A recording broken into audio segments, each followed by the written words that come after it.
ఆయనను మహింపరచదమని చెప్పగా వింటిని. మరియు ఆమె ధరించుకొనుటకు ప్రకాశమానములను నిర్మలమునైన సన్నపు నార బట్టలు ఆమెకి ఇయ్యబడెను. అవి పరిశుద్ధుల నీతి క్రియలు. దేవునామానికి మహిమ కలుగును.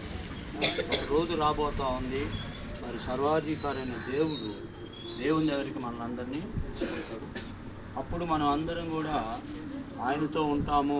అది ఒక గొప్ప పెండ్లి విందు లాంటిది అనేటువంటిది పరిశుద్ధ గ్రంథంలో రాయబడింది. పెండ్లి కుమార్తె సిద్ధపరచబడుతూ ఉంది. వాకి ఏమంటే అంట పరిశుద్ధుల నీతి క్రియలు. ఇప్పుడు మనం కూడా అదే చేస్తాం. ఈ యొక్క సమయంలో 4:45 ద్వారా మరి మనము సిద్ధపరుస్తున్నాం. మనకి ఎందుకంటే ఇక మొదలుకొని దేవుడు మరి మన కుటుంబ వ్యవస్థలో తీసుకొని వస్తాడు. ఇంక ఇల్లు విడిచి మన ఇంటికి ఆమె వెళుతుంది. అందుకే 45వ కీర్తనలో ఒక మాట ఏం రాయబడిందంటే 10వ వచనంలో, కుమారి ఆలకించుము, ఆలకించి చెవియొక్కుము, నీ స్వజనమును నీ తండ్రి ఇంటిని మరువము. ఇక్కడ ఈరోజు రేపుతోటి ఇక్కడ అమ్మ నాన్నతో సంబంధం తెగిపోదు, కానీ కొత్త బంధుత్వం, కొత్త జీవితం వస్తుంది. అంటే ఎల్లుండి నుంచి 6వ తారీఖు నుంచి రాజ్యలక్ష్మి మీ దేవుడు అంటే ఏం చెప్పుద్ది? దేవుడు ఆడపిల్లలకి ఒక గొప్ప ఆధిక్యత ఇచ్చాడు. మగవాళ్ళకైతే ఒకటే ఇల్లు, ఆడవాళ్ళకి 2 ఇళ్ళు అన్న. ఇక్కడ ఒక అమ్మ ఉంటుంది, అక్కడ కూడా ఒక అమ్మని సిద్ధం చేశాడు దేవుడు. అక్కడికి వెళ్ళిన తర్వాత దేవుడు ఏమైనా దీవించి ఏమైనా కూడా తల్లిలాగా ఆశీర్వదిస్తాడు. అలా ఆశీర్వదించడానికే ఇప్పుడు మనం అందరం కూడా సిద్ధం చేస్తున్నాం అన్నమాట. కుటుంబం అంటే ఎలా ఉంటుంది చూసింది మన ఇంట్లో. మనతో పాటు పెరిగి తన పెద్దోళ్ళతోటి చిన్నోళ్ళతోటి తన తోడు పుట్టిన వాళ్ళందరూ ఇరుగు పొరుగు కుటుంబాలతో మరి తల్లిగా ఎలాగ ఉండాలో తల్లిని చూసి మరి మన దగ్గర ఉన్న తల్లిదండ్రులను చూసి నేర్చుకుంటూ వచ్చాం. ఇప్పుడు స్వయంగా తనే ఒక భార్యలాగా, ఒక తల్లిలాగా మరి భవిష్యత్తులో గొప్పగా దీవించబడాలి. కనుక అలా దీవించబడటానికే మనం ఈ రోజున పెళ్లి కూతురుగా మనం సిద్ధం చేస్తున్నాం. అది ఈరోజు ఈ కార్యక్రమం. కనుక ఇది ఏమన్నాడంటే నీతి క్రియలు, పరిశుద్ధమైనటువంటి నీతి క్రియలు. కనుక ఈ వివాహం అయినంత వరకు కూడా నిజానికి ఒక మాట చెప్పుకోవాలని అంటే, ఇంట్లో అశుద్ధమైంది ఏది తినకూడదు, తాకూడదు. అర్థం చేసుకోండి నా మాట. వివాహం అనేది పవిత్రమైంది. మన పిల్లలు, మన పాప పవిత్రంగా పెంచాము, భద్రంగా పెంచాము. అక్కడికి వెళ్ళినప్పుడు ఆ పవిత్రతలోనే మనం పంపాలి. ఇక్కడ మనం ఒకవేళ ఏదైనా అపవిత్రమైనది తీసుకున్నాం అనుకోండి, అపవిత్రమైన పనులు చేసామనుకోండి, ఆ అపవిత్రత కూడా ఈ అమ్మాయి అమ్మటాడు. మనం పంపుతున్నాం కదా, మనం అనుకుంటాం మంచి కొత్త బట్టలు ఏదో కాకపోతే మన శాతనానికి కడి బంగారం కదా ఏదో మనం చేస్తాము, వచ్చిన వాళ్ళందరికీ మంచి భోజనాలు పెడతాము, మనం ఘనంగా పంపిస్తున్నాం. అక్కడ కూడా మరి పాస్టర్ గారు కానీ అయ్యగారు కానీ ఎవరైనా కూడా పవిత్రంగా వివాహం చేస్తారు. పాస్టర్ గారు అయితే బైబిల్ వాక్యం పరిశుద్ధ గ్రంథం యొక్క దీని మీద పరిశుద్ధ గ్రంథం అని రాసి ఉంటుంది. ఈ పరిశుద్ధమైన వాక్కులు మాటల చేత సిద్ధపరిచి పెళ్లి చేస్తారు. అయ్యగారులు అయితే మనకు అర్థం కాదు, అది పవిత్రమైందే, సంస్కృతంలో చెప్తారు వాళ్ళు మంత్రాలు. నిజానికి అట్లా ఏం చెప్తున్నారు కూడా మనకు అర్థం కాదు. అయినా మనం ఏం చేస్తాం, ఏం చేయాలి, దాని అర్థం ఏందయ్యా అని అడగలేం అయ్యగారు కదా. వాళ్ళు ఏదో చేసేస్తారు, కానీ మనం అనుకుంటున్నాం అయ్యగారు వాళ్ళు పరిశుద్ధంగా ఉంటారు కాబట్టి పవిత్రమైన మంత్రాలు, వేద మంత్రాలు చదువుతున్నారు అనుకుంటాం. అలాగే వివాహం జరుగుతుంది. కాబట్టి ఈ కుటుంబం, ఈ రాజ్యలక్ష్మి కురుమూర్తి వాళ్ళ కలయిక పవిత్రంగా ఉండాలి. పిల్లలు కూడా పవిత్రంగా పుట్టాలి. మన కుటుంబాలు మీరు కనుక గమనించినట్లయితే ఈ పవిత్రత అనేది తక్కువ కాబట్టి మన పిల్లలు పుడతానే చెడ్డ మాటలు నేర్చుకొని పుడతారు.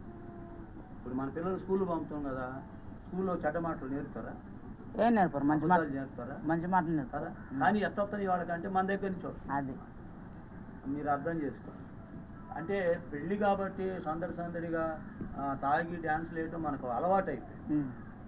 ఇంట్లో వాడి దగ్గర డబ్బులు లేవరు అంటే కూడా అప్పు చేపించల్లా తాగి తిని డ్యాన్స్లు వేస్తారు. అప్పటికి సంతోషంగా ఉంది. కానీ కుటుంబం అనేటువంటిది చిరకాలం ఉండాలి. పిల్లలు పవిత్రంగా జరగాలి. అర్థమైంది? కాబట్టి నా అనుభవంతోనే చెప్తున్నాను. నేను యేసు ప్రభువుని నమ్ముకోకముందు నేను కూడా ఇవన్నీ చేయటం వల్ల మా పిల్లలు ఎంత కష్టపడ్డారో, వాళ్ళు ఎంత బలహీనంగా జీవించారో మాకు తెలుసు అన్నమాట. తర్వాత మేము ప్రభులోకి వచ్చాం, ప్రభువుని నమ్ముకున్నాం, పవిత్రమైన జీవితాన్ని జీవిస్తున్నాం. మేము పవిత్రమైన జీవితాన్ని మేము జీవించడం మొదలుపెట్టిన తర్వాత మా పిల్లల జీవితాలు కూడా పవిత్రత వచ్చింది. అర్థమైంది కమ్మా, పవిత్రత. వాళ్ళు కూడా పరిశుద్ధులుగా మారిపోయాడు, దేవుడు మార్చాడు అన్నమాట. ఇక పాపం అనేటువంటిది లేకుండా. అలాగే మేము ప్రార్థన చేసాం, మా అల్లుళ్ళు కూడా అలాంటి వాళ్ళే వచ్చారు. వాళ్ళు ఎవరు తాగరు, ఇట్లా అంటే తాగి తినటాలు అన్నీ లేవు. తినటం తప్పుగా, తాగి తినటం తప్ప. అర్థం కాదా? కనుక చాలా పెళ్ళిళ్ళు నేను చూశాను అన్నమాట. మందు పోయలేదని, సరిగా మాంసం పెట్టలేదని పెళ్ళి క్యాన్సిల్ చేసుకొని పోయిన వాళ్ళు కూడా తెలుసున్నాను. కేవలం మీకు అర్థమవుతుంది కదా, అలా కొంతమంది ఉంటారు అన్నమాట. ఈ రెండు కుటుంబాలకి ఇప్పుడు కాశన్న కుటుంబానికను ఆమె పేరు ఏం పేరు భాగ్యమ్మ, వాళ్ళకి ఏం ఉండదు. మధ్యలో వస్తారు చూసావా,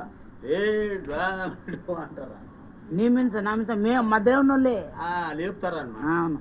ఈ మనల్ని మర్యాద చేయలేదు అంటే, ఇప్పుడు ఎమ్మ పోయే ఇల్లు అది, మనకు మర్యాద చేస్తే అయిపోతుంది. మనకు కావాల్సింది ఏంది, అమ్మాయిని మంచిగా చూసుకోవాలి, సంతోషంగా ఉంటే మనకు సంతోషం అనిపిస్తుంది. ఇప్పుడు మనం లొలి చేసి పెళ్లి చేసి వచ్చాం అనుకోండి, ఎట్లా చూసుకుంటారు, వాళ్ళకు కూడా గుర్తు వస్తుంది అప్పుడప్పుడు. మీ అమ్మ ఇట్లా అన్నది, మీ నాయన అట్లా అన్నాడు. ఇప్పుడు రాజ్యం పక్కన కూర్చొని గురుమూర్తి ఏదో మంచి ముచ్చట చెప్పాలి. గబక్కన ఈ పెళ్లి రోజు లేదంటే రేపు వాళ్ళు వస్తారుగా, వచ్చిన రోజు ఏదో మనం సరి చెప్పలేదని వాళ్ళు చెబుతారుగా, పోయినా కానీ ఆయన మాకు ఛాయ్, వాడు ఛాయ్ తాగేవాడు ఉంటే గంటకి ఛాయ్ చేయాల్సి వస్తుంది. గంటకి ఒక గంట లేట్ అయినా కూడా ఆడపోయి ఏదైనా మీ అత్తగారు మరి అట్టనా ఛాయ్ కూడా లేదు అని వస్తుంది. అది చాలా కొంతమంది అట్లుంటారు, మనల్ని పంపారు కాబట్టి పెద్ద మనుషులుగా ఏదో ఒకటి చెప్పాలనుకుంటారు. అయితే మంచి చెబితే మంచిది కదా. ఎవడు కూడా అరే అమ్మ మంచిగా ఉంది, కుటుంబం మంచిది, మమ్మల్ని మంచిగా చూసుకున్నారు అబ్బాయి అని ఆడు చెబితే ఎంత బాగుంటుంది, మంచిగా ఉంటుంది. కానీ చెప్పరు చాలా మంది అట్లా, చెడగొట్టాలని చూస్తారు. అది ఏందో అది ఒక ఆనందం, చెడగొట్టడం కాదు, మనుషులు పాడు చేస్తారు. పెళ్ళి అయిపోద్ది, ఇక సాయంకాలం ఇద్దరు ఏదో తీరుబాటుగా అన్నం తిని కూర్చొని జోలు చెప్పుకుందాం అని కూర్చునే వాళ్ళకి ఈ అబ్బాయికి అది గుర్తు వస్తుంది. మన ఏంది మా ఇంటికి మీ ఇంటికి మా మామ వస్తే కనీసం ఛాయ్ కూడా లేదంట అవేది అంటాడు. ఏమో తెలియదు అసలు, తెలియదుగా. మా అమ్మ ఇచ్చుంటది లేదంటే మా అక్క ఇచ్చుంటది అని ఏమో కోపం వస్తుంది. అప్పుడప్పుడే కదా మా ఇంటి వాళ్ళని అన్నారు అనగానే కోపం వస్తుంది. కోపం వచ్చి ఏం ముఖం మార్చుకుంటుంది. ఇక అక్కడంతా మూడంతా ఏమైపోతుంది, వాతావరణం అంతా మురికి అయింది, కబ్బుగా పట్టిపోతుంది కదా. ఎందుకు ఇదంతా జరుగుతుందంటే, మనం ఈ వివాహ కార్యక్రమంలో పవిత్రమైనటువంటి మనసు, పవిత్రమైన కార్యాలతో మనం పంపుతాం. కొంతమందికి నాలుగు బీకిపోతూ ఉంటుంది, ఆ టైం రాగానే గుంజుతూ ఉంటుంది. ఈ పెళ్ళి అయినటువంటి ఒక 4 వారం రోజుల్లో కనీసం మనము ఆ పీకుడు గీకుడు అంతా తీసేసుకోవాలి, నోరు కట్టుకోవాలన్నమాట. ఎందుకంటే మనం ఇప్పుడు ఇంతకాలం భద్రంగా పెంచామన్నమాట, అడగొడుగా పెంచాలి. అడగొడుగు పెంచిరండి, తిరగనీళ్ళు ఏమైంది, అమ్మాయి ఇష్టం తిరగండి, ఎప్పుడైనా పెళ్లి చేసి పంపిస్తాంగా మనకేముందిలే అని అనుకున్నారు. ఏ తల్లిదండ్రులు అనుకుంటారు అట్లా కదా. మరి పవిత్రంగా మనం భద్రంగా పెంచి మరి పవిత్రంగా మనం పంపినప్పుడు అక్కడ కూడా సంతోషించాలా. ఆ ఇంట్లో చెప్పుకోవాలి, అరే కాశాన బిడ్డని ఎంత పెంచారు ఆ పిల్లలు, మాకు తెలిసి ఏమో మంచి పని మంతురాలు కదా, మేము చూస్తుంటాం కదా. మరి పనితనం అంతా అక్కడ పోతే ఎవరు గుర్తించరు కదా. ఇప్పుడు అక్క పిల్లలందరినీ ఏమే సాగుతూ ఉంటారు, చిన్నమ్మ కంటే ఏ అనుకుంటున్నట్టు. నేనైతే ఇక్కడ వచ్చి ఉండను కానీ, ఎందుకంటే అంత ప్రేమ కలిగినటువంటిది ఈ అమ్మ. కాబట్టి ఈ ప్రేమ వాళ్ళు కూడా అనుభవించాలి, వాళ్ళు చెప్పుకోవాలి, మన గురించి మంచి మాటలు చెప్పుకోవాలి, కలిసి సంతోషించాలి. అప్పుడు దేవుడు ఏమని కూడా పవిత్రమైన సంతానం ఇస్తాడు. అర్థమైంది కమ్మా. మరే ఒకడు బాగా తాగుతున్నాడు, ఒక పిల్లోడు వినండి, తాగుతుంటే వాళ్ళ నాన్న తాగి లివర్లన్నీ పాడైపోయి కిడ్నీలు పెడిపోయి చచ్చిపోయాడు. అదే వీడు కూడా చిన్నగా తాగుడు సులువు చేసి, ఏమిరా నాయన నువ్వు ఏందిరా, మీ నాన్న తాగి చచ్చిపోయాడు, నువ్వు తాగుతున్నావు ఏందిరంటే వాడు అంటాడు, అసలు చచ్చిపోయేంత తాగిండు మా నాన్న, దాంట్లో ఏముందో చూద్దామని తాగుతున్నాడు. నీకు అర్థమైందా లేదమ్మా? అంటే వాడిని కూడా తాగాలనిపించింది, తాగిండు. ఎందుకని అనిపించింది అంటే వాళ్ళ నాయన దగ్గర నేర్చుకున్నాడు అది. కాబట్టి మన మాటలు కానీ మన ఆలోచనలు కానీ అవన్నీ మన పిల్లల్లోకి వస్తాయి అన్నమాట. అర్థం కాదా? ఇప్పుడు రాజ్యలక్ష్మి ఎంత భద్రంగా పెంచారు, రేపొద్దున ఆమెకు కూడా ఆమె పుట్టే పిల్లలను ఆమె కూడా భద్రంగా పెంచాలిగా. పెంచాలంటే ఇప్పుడు మన పునాది కదా, ఈ కుటుంబానికి ఇప్పుడు మన పునాది వేస్తాం. పునాది మంచిగా ఉంటేనే ఇల్లు నిలబడుద్ది. బికిరి కడితే గట్టిగా ఉంటుంది. లేకపోతే ఏమైద్ది కదా. కాబట్టి మీకు బాగా తెలియదు, మీకు అన్నీ తెలిసినవి ఎవరు చెప్తున్నాను. కాబట్టి ప్రార్థన చేద్దాం. సంతోషంగా పవిత్రంగా ఈ బిడ్డను జీవిద్దాం. నేను చెప్పింది మీకు అర్థమైందా?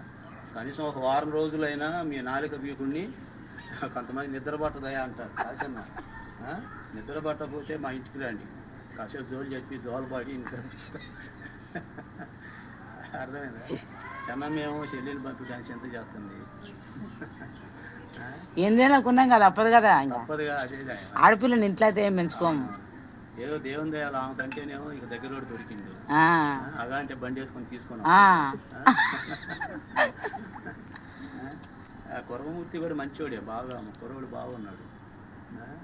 ఎంత దూరం మీది? ఎంత దూరం మీది? కూడా అంతేనేమో. మా దానికంటే వెళ్ళేది దగ్గర. మీది కొంచెం ఇంకా దూరం కదా. దూరం 40 కిలోమీటర్లు, 10 కిలోమీటర్లు. 10 కిలోమీటర్ల దగ్గర అంటే వీళ్ళే ఎక్కువ రావచ్చు. సరే, మంచిది. అయితే మరి కావేరి అత్తగారితో అత్తగారితోని బాగా అమ్మ అమ్మ అనుకుని తిరగాలి, అత్తమ్మ గారు కదా. చెప్పుకున్నాం ఇప్పుడు దేవుడు 2 తల్లులు ఇస్తారు. భలే ఛాన్స్ అమ్మ మీది. మాకు ఒక్కతే అమ్మ కదా. అత్తగారింటికి పోతే ఏదో అల్లుళ్ళలాగా పోతాం, కానీ మీరు ఇంకా పోయి ఆడే ఉంటారు కదా, కూతురులాగా ఉంటారు కదా. ఎంత అదృష్టం ఇచ్చాడు దేవుడు అసలు. నిజంగా నాకు ఈ రోజు ఈ ఆలోచన. మాకిద్దరు తల్లి గారు అమ్మా, అమ్మోళ్ళ ఇంటికాడ తల్లి ఉంది, మళ్ళీ అత్తగారికి వచ్చినాక తల్లి. అయితే ఇది మనకు ఆడవాళ్ళకి గుర్తుండదు, అని గుర్తుపట్టరు. ఏం కూడా మా అమ్మే అని గుర్తుపట్టక మా అత్తే లేకపోతే పొద్దున్నే లేపుతుంది అని చెబుతారు ఇంటికి వచ్చి. ఇక్కడ అమ్మ లేపితే ఏమనిపించదు, కొంచెం సేపు అనుకుంటాను అత్తమ్మ ప్లీజ్ అత్తమ్మ అని అనరు. అనకుండా ఆ దెయ్యం లేదు, పొద్దున్నే లేపుతుంది అని అమ్మగారికి చెప్తారు. చెప్పగా నీకు ఈ అమ్మ ఏం చెప్పుద్ది, వచ్చిన వాళ్ళందరికీ రోజు చెప్పుకుంటా ఉంటారు. ఆ దెయ్యందంతా మా అమ్మాయిని పొద్దున్నే లేపుతుందా అంట అని ఏమో అందరికీ చెప్తారు. ఆమె ఏమైంది అప్పుడు, నీకు ఏం లేదా ఫోన్ చేయాలంటో కానీ గురుమూర్తి ఫోన్ కొనిస్తాడు మొత్తం మీద. ఆ ఫోన్ చేసుద్ది, ఎట్లుండవు అమ్మ అంటే ఆ దెయ్యం ఎట్ట చూస్తుంది అంట దెయ్యం. నేను విన్నా ఒకసారి ఒక ఆమె ఆ పంది ఏం చేస్తుందా అంటుంది. ఊర్రా పంది అంటే వాళ్ళ అత్త. ఏంటంటే ఒకరోజు ఏం చెప్పిందంట, ఏం చేస్తున్నావే అంటే బట్టలు తీస్తున్నానమ్మా. మరి ఆ పంది ఏం చేస్తున్నాను, ఎవరు ఆ పంది? అత్త. ఏంది మరి అమ్మ ఈ ఇంట్లో బట్టలు ఉతుకుతా లేదు అమ్మ, అడుగుద్దా లేదా? ఆడ కూడా ఇవన్నీ ఉంటాయి, అన్నీ చేసుకోవాలి. ఇల్లు కదా మన ఇల్లు. కాబట్టి అమ్మ నీ పేరు వెంకటమ్మ. ఎప్పుడు కూడా మీ ఏపురాలని పందిగింది అనుభవం తెలియకుండానే వస్తుంది. ఇట్లాంటివి అన్నీ కూడా ఆ దెయ్యం మొహం ఉంది. పైన ఆమె ప్రార్థన చేసుకునేమా, ఏం ప్రార్థన తెలియదు. కాబట్టి పొద్దున్నే లేవగానే మోకరించమ్మ ప్రార్థన చేద్దామని అన్నదనుకో, పొద్దున్న లేగానే మోకాళ్ళు ఏమంటుంది, నా వాళ్ళు ఏడైద్దని ఏం చెప్పుద్ది. ఇక ఏమో కోపం వస్తుంది, మా ఇంట వంట లేదు అని. కానీ దేవుడు మనం పరిశుద్ధంగా గుర్తించాడు, పరిశుద్ధంగా జీవిస్తున్నాం. తెలియక దారి తప్పాము, దారి తప్పినందుకు మనకు దొరికింది ఏమీ లేదు. తాగుడు ఒకటి దొరికింది బాగా. అర్థమైంది. పొద్దున్న నేను చూస్తాను, మరి తెల్లారుజామున 5ంటికే పోయి ఆడ ఉంటారు. అదేదో గుడికాడ పోయి ఉండా బాగుంది, కానీ మీకు అర్థమవుతుందిగా. కాబట్టి భవిష్యత్తులో మరి రాజ్యలక్ష్మి మరి రాజ్యం కట్టబడాలి. అంటే రాజ్యలక్ష్మి అని పేరు కురుమూర్తి కదా, కురుమూర్తి. అదే అది కూడా మరి మంచి పేరు. ఇద్దరు కలిసి ఈ కావేరి అని ఇచ్చింది అసలు మధ్యలో ఎవరు అన్నారు అసలు అట్ట? నువ్వేనా అన్నది? అందరం మేము కావేరి అని పిలుస్తాం. రాజ్యం ఏమైంది? రాజేశ్వరి అని బల్ల రాసిన రాజలక్ష్మి అని పెట్టారు మా నాయనమ్మ పేరు అని. నాయనమ్మ బాధపడదాడు. అవును, పేరు పెట్టుకున్నారు. పైకో ముసలిగా బాధపడచ్చు. మరి పేరు మెన్షన్ చేసిన దాంట్లో కార్డు. ఇప్పుడు ఎంత, ఇప్పుడు ఏం పేరు ఉంది? కావేరి, ఎక్కువ కావేరి అని పిలుస్తాం. కావేరి ఎవరు అని ఈమెనే. అందులో కార్డులో కూడా రాజలక్ష్మి అనే ఉంది. మంచిదమ్మా, ప్రార్థన చేద్దాం. అర్థమైంది కదా, అందరం కళ్ళు మూసుకున్నాం. మరి